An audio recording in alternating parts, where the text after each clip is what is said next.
Chapter 62। इधर राहुल के cabin में आज अलग ही जंग चल रही थी। राहुल आराम से अपनी कुर्सी पर बैठ साक्षी के चिरे हुए चेहरे को देख मजे ले रहा था। वही साक्षी अपना सारा गुस्सा अपनी टेबल पर रखे फाइलों पर उतार रही थी। आज साक्षी के ऑफिस में आते ही राहुल ने उसे ढेर सारी फाइल्स दे दी थी। न तो उसे कहीं अपनी नज़रों से दूर जाने दे रहा था, ना ही खुद अपनी नज़रों से एक पल के भी लिए हटा रहा था। ऊपर से उसे वह बार बार अपनी हरकतों के बीच बीच में परेशान भी किए जा रहा था। वही साक्षी जो राहुल के इस तरह से उसे एक तक देखते रहने से और उसकी हरकतों से काफ़ी परेशान हो चुकी थी, और क्योंकि अपना गुस्सा उस पर नहीं उतार सकती थी, इसलिए वो अपना सारा गुस्सा बेजान पड़ी फाइलों को उठाकर पटक रही थी। साक्षी जो कल पार्टी की रात से ही राहुल की हरकत से अच्छी खासी नाराज़ थी, वो चुपचाप अपने गुस्से का घूंट पिए शांति से अपना काम कर रही थी। आखिरकार तंग आकर वो अपनी जगह से उस राहुल के सामने खड़ी हो जाती है। अपने चेहरे पर एक ज़बरदस्ती की बड़ी सी मुस्कान चिपका सर मुझे वॉशरूम जाना है, तो क्या मैं कुछ देर के लिए बाहर जा सकती हूँ अगर आप इजाज़त दे तो। राहुल जिसे बहुत अच्छे से पता था कि साक्षी बस बहाना बना रही है यहाँ से निकलने का, वो उसे ऑर्डर बड़े टोन में, ठीक है पर 10 मिनट से ज़्यादा नहीं, अगर इससे ज़्यादा टाइम हुआ तो आपको ही अंजाम भुगतना होगा। साक्षी अपनी ज़बरदस्ती वाली स्माइल को और बड़ा कर, जी सर। साक्षी इतना बोल वहाँ से एक्सप्रेस ट्रेन की स्पीड से निकल जाती है और राहुल वो तो बस उसकी तेज़ी को देखता रह जाता है।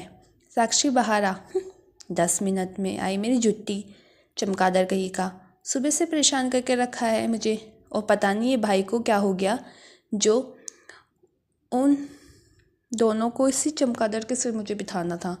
इसे तो मैं आज ऐसा सबक सिखाऊंगी कि याद रखेगा। चल साक्षी, जी ले अपनी ज़िंदगी, वरना अगर ये चमगादड़ तुझे अपनी गुफा में कैद करने तुझे ढूंढते हुए तेरे पास आ जाएगा।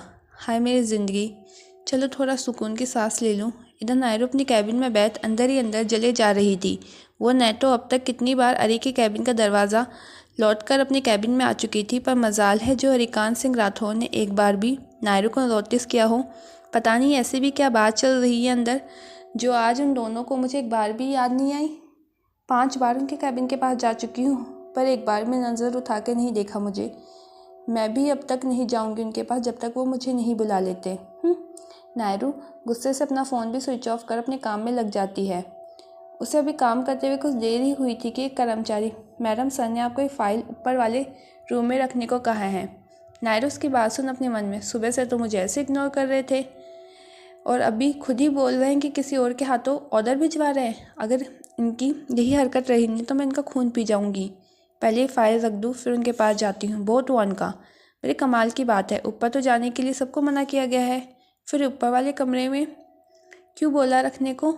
वो एक और बार कंफर्म करने के लिए, भैया आपने सही सुना है ना, ऊपर वाले रूम में ही ना, क्योंकि जहाँ तक मुझे पता है ऊपर वाले रूम में तो इलेक्ट्रॉनिक्स कुछ प्रॉब्लम चल रही है जिसे अभी तक ठीक नहीं कराया गया है। हाँ मैडम, मैं तो वही बोल रहा हूँ जो सर ने कहा है, आपको विश्वास नहीं तो आप उनसे पूछ लो। नहीं नहीं, ऐसी कोई बात नहीं है, मैं तो बस ऐसे ही पूछ रही थी। नायरू अपनी जगह से उस कर्मचारी के हाथ से फाइल ले ऊपर की तरफ बढ़ जाती है। नायरू ऊपर जा ही रही थी कि बीच में वो साक्षी से टकरा जाती और जल्दी जल्दी कहीं जा रही थी। साक्षी उसे रोक, अरे इतनी जल्दी कहाँ गई। साक्षी उसे देख, अरे नायरू मत पूछ यार, उस चमगादड़ ने जीना हराम कर रखा है। वैसे मेरी छोट तू कहाँ जा रही है। मैं तो ऊपर जा रही थी इसे रखने, लार्ड गवर्नर का ऑर्डर है, मानना तो पड़ेगा ही। अरे पर ऊपर तो भी जाना मना है ना, वहाँ तो खतरा है। मुझे क्या पता, ऑर्डर मिला है तो पूरा तो करना होगा। और कौन सा मैं वहाँ कोई जंग लड़ने जा रही हूँ, मुझे तो बस ये फाइल रखनी है। हाँ ये भी सही है, तू जा, बाद में बात करते हैं। साक्षी इतना बोल वहाँ से निकल जाती है। नायरू वो फाइल ले जाके ऊपर वाले कमरे में रख देती है और उसे अच्छे से लॉकर में रख जैसे ही पलटती है दरवाज़ा बंद देखती है। अरे ये खुद से कैसे बंद हो गया। नायरू दरवाजे के पास जा उसे खोलने की कोशिश करती है, पर वो नहीं खुलता। क्या ये बाहर से बंद हो गया, पर बाहर से तो इसे किसने बंद किया। नायरू दरवाज़ा पीटते हुए, कोई है, कोई मुझे सुन सकता है, प्लीज़ खोलो।